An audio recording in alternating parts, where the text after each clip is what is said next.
Welcome to the Millionaire Maker Show, a podcast helping online coaches monetize their life's work and scale their businesses to create more time, more money, more freedom, and more impact. Now, with over 20 years of business building, coaching, and consulting experience, here's your host, author, speaker, and creator of the Millionaire Maker Coaching Funnel, Lindsay Anderson. Hey everybody, welcome to this episode of the Millionaire Maker Show. I'm so excited to introduce you to our next guest, Mr. Dean Newlund. Dean, welcome to the show. It's great to be on your show. Thank you for having me. Yeah, my pleasure. Dean, why don't we start off with question number one, which is, what do you do? What is your specialty? Well, we are a small boutique training development company that's been around for 31 years, and we help leaders, teams, and their organizations grow their people, envision their plans, and execute on their strategies. And so what does that really mean? We cover things all the way up from strategic planning, developing large-scale culture change initiatives with organizations. We work with executive teams. We work with the teams of the executive teams on making sure that they're all heading in the right direction. We do executive coaching. So I know your show is big on coaching. I've been a coach for, I guess, 31 years. It's been amazing. Back in the day when they still thought coaching was only a reference to sports. And we do some block and tackle training. But I think the thing that we really are passionate about is working with the teams and organizations that are really passionate about changing the world in some way, that they're really about doing something that's purposeful, that is adding something to the individual, the team, and the community, and that they are at the point in their evolution that they have the energy and the resources and the time to really take it up another level, to really make a bigger impact. Sometimes when you're survival mode, you got to just simply button down the hatches and keep yourself from sinking. Got it. But if you're in an organization that's ready to rock and roll and have strong leadership to support that, we love working with organizations like that. That makes a lot of sense. When you bring up, when you have the resources and time, it feels like when you realize I have resources and time, strategic planning is like the next logical step, right? And would you say that when people don't have the resources and time, is the strategic planning the thing that kind of gets left off because they're constantly rushing and trying to get ahead of it? Or is there a place for strategic planning when you don't have the resources and time in your business? Well, in some ways, the time that you need a strategic plan is when you probably don't have time for it. It's the same thing I think is with, your coaches out there, that they've heard it before, that the time you should reinvest in your coaching is when things get tough. Yes. And it's often the thing that they cut first because they kind of see this as being off on the shelf, something that might feel like it's important, but we don't really have a connection to the business, to what we're really all about. And so I think that we as coaches have to do a better job of being able to tell the business story around coaching and why it makes a difference to bottom line and top line. We really got to make sure that we connect the dots and get back to a way to be able to measure results. And I think that when it gets back to strategic planning, based on your question, there is a really important need for us to be able to know where we're heading. Otherwise, we just keep tripping over ourselves day to day. We work really hard. We put our nose to the grindstone. We put in 12 or 15 hours a day. We wonder why we're working so hard when why we are continuing to find the same problems over and over again. Next time we'll just work a little bit harder. I think that's probably, a foolish way to approach a problem. Don't keep doing the same thing and expect a different result.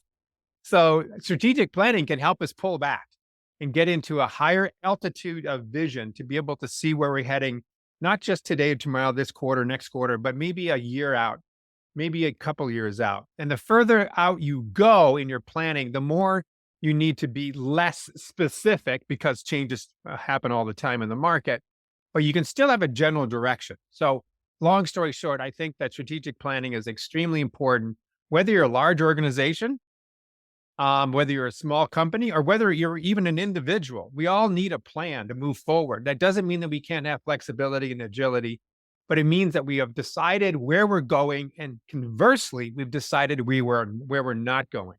And one of the problems with service-based organizations like coaching is that we say yes to everything. Sure, I can do that. I can develop an approach for that. But that may not necessarily be in their best interest nor our best interest. So there's a certain power toward creating a niche, and a strategic plan can help you do that.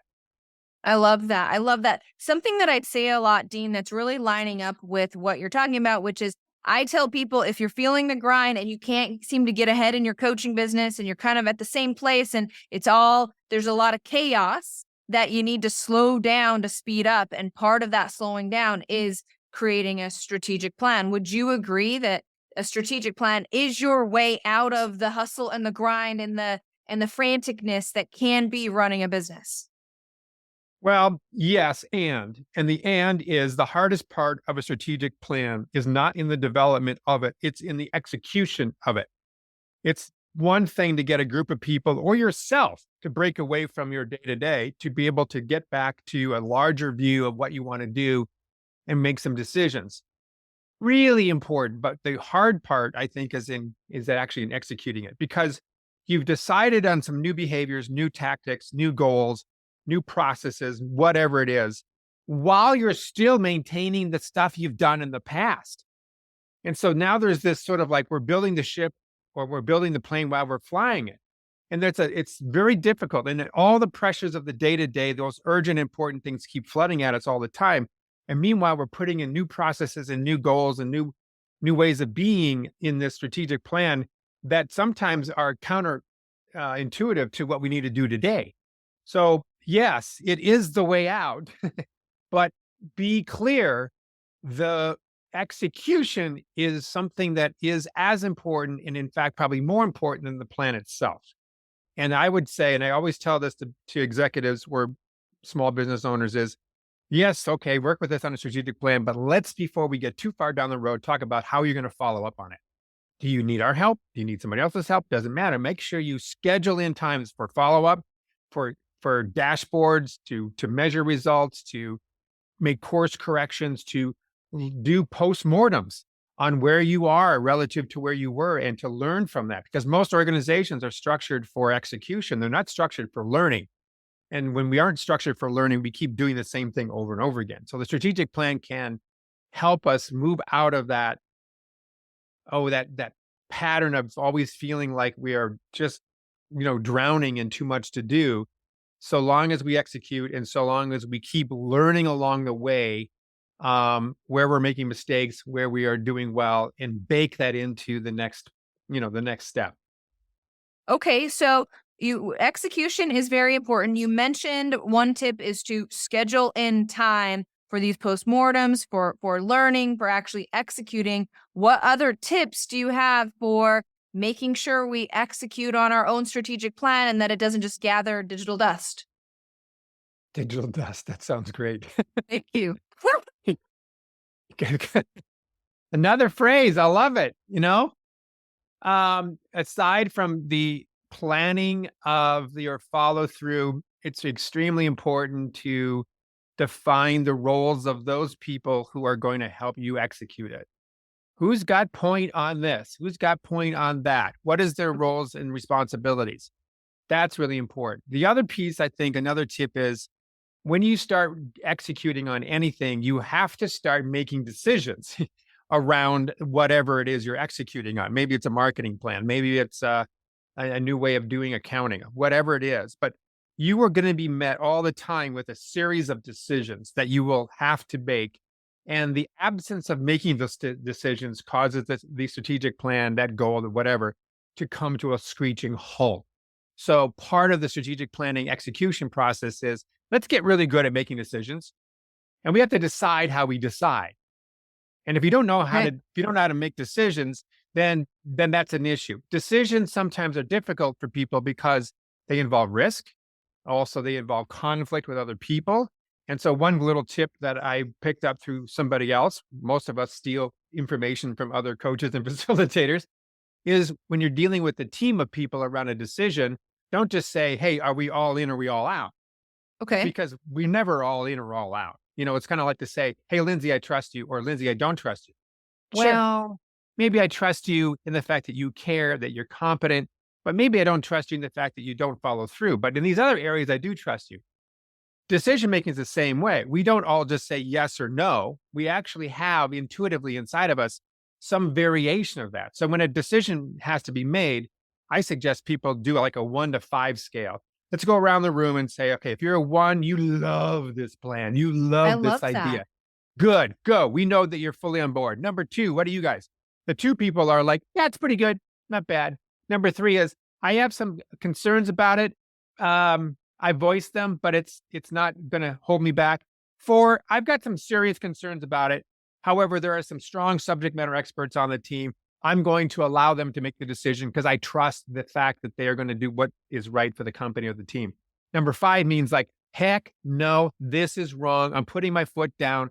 I'm going to stop this train and basically say we should not do this. So now all of a sudden the leader has a real accurate pulse on where his or her team is relative to that decision versus we got to be all in or we got to be all out.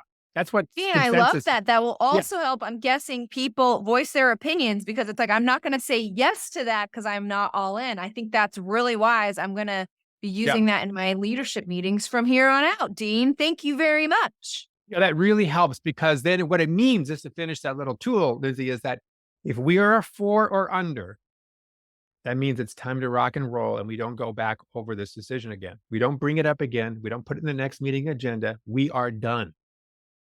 We got to move forward. That's the execution piece that we started with. That's why decision making is such a key part of execution is a bunch of decisions either help you or hurt you if you don't move through those decisions quickly. That 1 to 5 process can get you there faster. I love that. Dean, thank you for that. Now, there's something else that you mentioned in this whole thing of executing on your strategic plan that I would like to circle back on. Now, I also, you and I met because I was on your podcast called The Business of Intuition. And the statement that you made was new ways of being. And so can you explain what you mean by that? You said they have to show up and understand their new ways of being in order to execute on their strategic plan. Do you remember saying that, Dean? Yeah. And what that sort of popped out was there is a fair amount of research out there, and you've heard it before, that strategy or culture eats strategy for lunch. You know, that's a term we probably have heard before. Well, what does that really mean? Meaning that our culture, meaning the way in which we behave, the way in which we do things, our attitudes and behaviors and values are a mirror to our execution and our strategy. They are aligned. You know, it's almost like we're seeking homeostasis between our culture and our strategy. You know, I like the way you put that. Mm-hmm. So what happens is if you all of a sudden create a new strategic plan that's really bold and it's different, well, then the question is, do you have a culture that will support that? If your culture doesn't grow at the same pace of your strategic thought and your plan, then your culture is going to hold back that plan. And that happens all the time. Yes, of course we want this, but our culture is holding us back. So what does culture really mean? From the Baldrige vernacular, you know, the Baldrige Awards that we sometimes give organizations that have done extremely well, culture in some sort of morphed version of that is culture is how things get done, fueled by vision, values, behaviors, and process. Okay. So if you have that down, now we've linked, going back to our former conversation, we've linked these soft skills, behaviors, and attitudes to the business, how things get done, process, those kind of things. So now we see culture as being everything that relates to how we get things done. It requires our behaviors, it requires our values, it requires our vision. And it requires process. All of it in this recipe, this soup that we're creating is what culture is. And it includes the business. It is one and the same.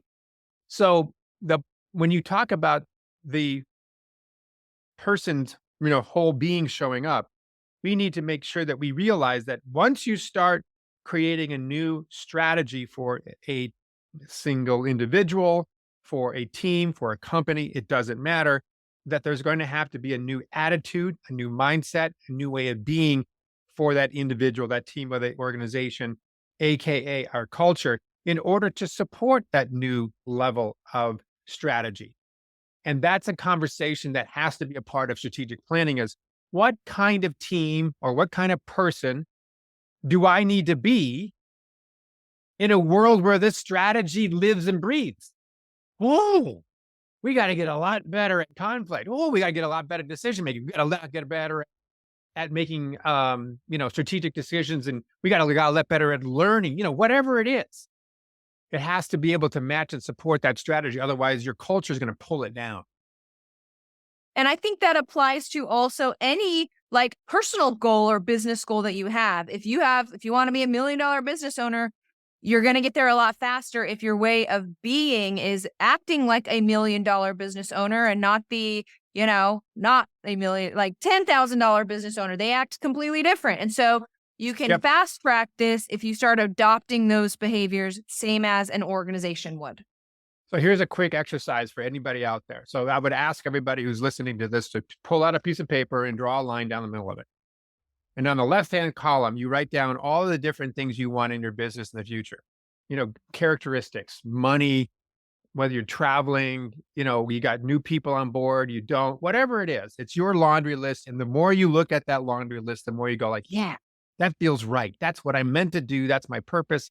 I am drawn to that. That doesn't feel like a burden to me, right? So that's good. So you draw down on that left-hand side, all these characteristics, goals, et cetera, for your business.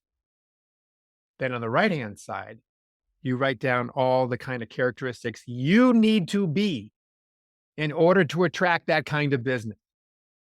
What kind of a leader, what kind of a person, what kind of communicator, what kind of a human being do you need to be in order to attract that? And that becomes very, very powerful because now you see, again, the relationship between culture and strategy because they are one and the same. My wife and I'll tell you a very quick side story. We both had been through a marriage before. I sat down on a journal one day back in 1992. I'm dating myself. And I was thinking like, well, that didn't work out, my former relationship. What do I want? I did the exact same thing. Wrote down all the characteristics on the left-hand side. This is for a person, not a business, but it applies.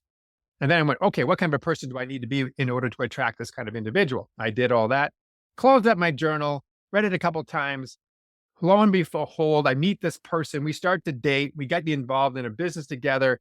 We ended up falling in love. We're going to move in with each other. We're opening up a bunch of boxes, and she opens up a box of journals, and she happens to open up this particular page that I just described. And she goes, oh, that's really fascinating. I go, why? She says, well, this person that you just described on the left-hand side sounds a lot like me. And I go, yeah, it is a lot like you. And she goes to me, so when did you write this entry? Was that just today or yesterday? And I go, Joanne, look at the date on the page. And it was 2 years beforehand. So there's something very powerful about the intentionality of the kind of person you need to be and the strategy you're trying to create and aligning them. And writing it down. Can we just underline that too? Like taking it seriously enough to write it down. Tell me, Dean, what was the other side? Did she say, and that looks like you? Or what was her response? You. You know what? She did. I can't remember the conversation. It was a while ago, but it became kind of like, whoa, this is kind of like wild and weird and wonderful that we found each other in this way. And she kind of went through her own process that kind of brought our paths together. But it just felt that, yes, I will not be as bold to say that I have mastered everything on the right-hand side, but it got me clear about what kind of a person I needed. I need to obviously become a different person in order to attract a different person. Just like you need to be a different person in order to have a different kind of a business. So let's look at both sides of the ledger.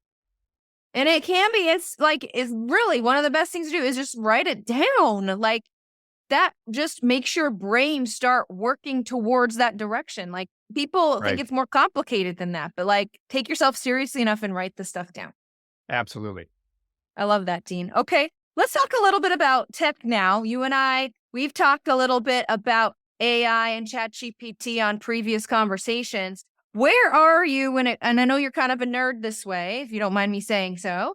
Where are you with marketing and coaches and technology?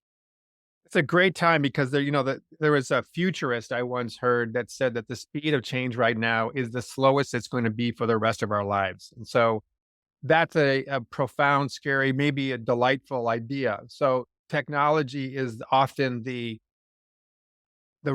driver of change in society and in culture, and it's the same is true for coaching. The sidebar story I'll tell you about, there was about 4 years ago, I was at a conference called Conversations Among Masters. And masters is a kind of a loose tongue-in-cheek term for coaches. In the real world, some of you are out there who've been part of the International Coach Federation process, that there are different layers and levels of coaching. You've got master certified coach is your PhD version, right? And it requires a fair amount of effort to get to that certification. So nonetheless, I found out about this organization and went to this conference. And it wasn't just that you had to be a master certified coach to attend, but you had to be probably a pretty seasoned coach, maybe 10 years in the business. So nonetheless, the lead up was we had some really, really established coaches who've been around for a long time, the grandmothers and the grandfathers of our industry. In fact, the woman who was on our team, Susan Klein, who was my first coach, she was one of the very first master certified coaches. She helped develop Coach University. She helped develop ICF. She still does a lot of the work regarding credentialing. This is a grandmother of our industry, and I'm very fortunate to be able to have her on our team in some of the projects we work with. So the long story short, we had this breakout conversation, and we were talking about technology. Nobody had a clue about what was happening in the coaching industry with respect to technology. It was very old school, Yes. email marketing, a lot of lunches and going out and meet people and referral base and all of that stuff. I don't dispute, and we should still do it. But nobody had a sense about what was happening with technology with respect to this type of business. And that was before ChatGPT. So I kind of got like, you know what? AI is coming. We got to start learning about it. So there's a few things that we're doing in addition to your normal stuff that you would do for marketing. I mean, I'm big on relationship building. I'm big on meeting people. I'm big on writing notes and thank yous and sending gifts and all that kind of stuff. The relationship has been the backbone of our business for 30 years, and it still is. The other things we do I think, are adjuncts to that. But that being said, some of the couple of things that I've noticed, ChatGPT is definitely something that can help. And there is a new version, I think 0.4 out there that's really helpful in terms of being able to summarize any number of documents, or you can do blogs. There's this old adage of 20, 60, 20. 20% is, I think that was your idea, right? That was mine. I know. I love it. I'm quoting you already. Don't even know. But you're the expert on this, but I'm still talking about it. 20% is the prompt, and 60% is the kick out of what ChatGPT does for you. Another 20% is your edit. That's great. A couple other things that we're playing around with. There is another technology that's called Storyfile. If you go to storyfile.com, it's another way of being able to sort of replicate yourself. So we are only one person in a business, and especially if you're a sole proprietor or a small business, it's hard to get you out there enough. And there's only so many hours of the day. So this particular technology allows you to get in front of your iPhone or get in front of your computer and choose any number of questions that you think a potential client would want to know about you, or anything about your life, your history, lessons learned, whatever you want to do. And you might say, come up with 50 different questions. They give you a prompt of them if you want to choose the prompts. And you just sit up in front of your computer and you would see that question pull up and you would answer it. And then you go on to your next question and answer it. So what happens is that when this whole series of video files are done, then a person would come to, say, your website where this particular technology is, implanted. And there's a picture of you sort of looks like real time. You're just sort of sitting there waiting for somebody to ask a question. You could push a button and either voice your question to that person's image, or, type it in. And then that prompt goes and finds the file that's appropriate to the question. So hence video file. And so now all of a sudden, Lindsay, I ask you a question, what's your perspective on coaching and how is it different than therapy? Let's just say that's it, right? Sure. All of a sudden, you've already answered a question pretty down close to that in the list of things that you have decided that you wanted to do. And then you give that answer. Why is that important? Why is it any different than a Q&A on the bottom of a website? Common questions, common answers. Because people are so much more engaged when they see what looks like a human being. And you are a human being. It's just a recording of that. So that's a marketing thing that we're going to start playing around with that I think is fascinating. And then I'll tell you one other quick thing that I'll share with you. There's a guy named Paul J. Zak, who is a neuroscientist. He's the top 0.3 0.3 researcher on the planet right now. And he spent many, many years trying to understand what happens in the brain when it comes to engagement and psychological safety. So he's able to find out by wearing a Fitbit or a Apple Watch, you can actually track real time when a person is engaged and when a person feels psychologically safe. Real time. So why is that useful? It's useful because serotonin levels find homeostasis in other people. So you as a coach, if your energy, your engagement level is high, your client's engagement level will probably try to match it. We've got to find homeostasis. If you're on your 9th coaching call of the day and you haven't had anything to eat, and it's 4:30 in the afternoon and your engagement level starts to dip for obvious reasons, you're probably giving off that energy to your client and they will meet you. So from a marketing perspective, you being your greatest asset, make sure your energy is high. And by being able to track it and measure it, you can do certain things to maintain it or schedule your life in a different way or get to do 20 push-ups or whatever it is to get your back up there. So that's just a couple of geeky things that I've been playing around with. You are a geek. I love all of this. I had not heard of StoryFile. I love the tool that you just mentioned. I love this. Thank you, Dean. You bet. My next question is, you mentioned, we love relationships. That's how you built your business. That's how you find your clients, but you do some ancillary marketing things. Can you share with us how do you get your clients right now? Well, it goes back to you got to create great work. You got to have great follow-up. You got to be able to do really good prep work so that you develop that credibility. So the work has got to be good. And I just assume that that's the case for everybody that's listening to this. Relationships are still, always going to be key. I will tell you up front, I feel like our coaching industry is saturated.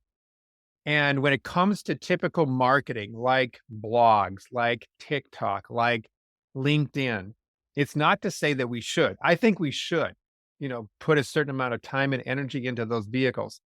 But it's hard to create a niche in an industry that has so many other people doing something similar. I have a wonderful little podcast that we've been at for, 2 or 3 years. And I get a lot of people who are coaches wanting to talk about purpose-centered work and communication. And oftentimes they're great. Sometimes I have to say, I've had so many of these, I have to start going in another direction because there's just so much out there. So if there's a way for you as a listener to find something that is unique about what you do in the area of coaching, like what's your secret sauce in this space of coaching? That's why they're listening to this podcast, Dean. That's exactly why they're listening. And that's it. That's what you want to do. And that's hard. You might need somebody else to tell you that because you're too close to it. Yes. You need an expert to tell you. Like, you rock in this area and you don't rock in this area. Let make sure that feedback is there. We did hire a marketing firm and they told us some great things. One of the things that I would say, going back to the industry itself, is that according to the marketing industry, with their research, they said that coaching could improve itself as an industry if it did a better job of not just telling our clients what they already know, having the backbone to confront them and tell them the truth, and to help them get to the finish line. Yes. We don't always do the last two. So that's where we've I remember once many, many years ago, we were working with a client up in Seattle. They were a radio station. We did a 3-day retreat somewhere on the coast. I gave them a report. I sat down with the guy, I gave him a report. He goes, great. I love the report. Fine. But what do you think about this team? Tell me what your assessment is. I went, oh, I was just a young pup. I didn't know what the hell. I said, okay. I come back 2 days later. I give him all my direct comments about this person. They've got a future. This person, I don't think fits your culture. Just giving him it straight up. He goes, this piece Yes. of paper was worth the entire 3 days. So that changed my entire perspective. And then adding the idea of helping people execute on their plans is key because we're all so busy. And if we can help somebody get us to the finish line, not only will I be grateful, but I'm probably going to come back for more. Yes. Yeah, I love that. I love how you put that. So I think a lot of the reasons why people hire coaches is so that they can get a different perspective. And if we're holding that back because we're afraid that we need to be a little PR about it, it's not making us an effective coach. Yeah, and there's going to have to be some people that you hire that you have to let go of. And I think that my criteria for taking on a coachee is 1, they have to have a certain amount of self-awareness. 2, they have to be able to accept feedback. And 3, they have to get into action. I If love they that. don't cover those 3 things, I'm not a good fit for you. Come back later.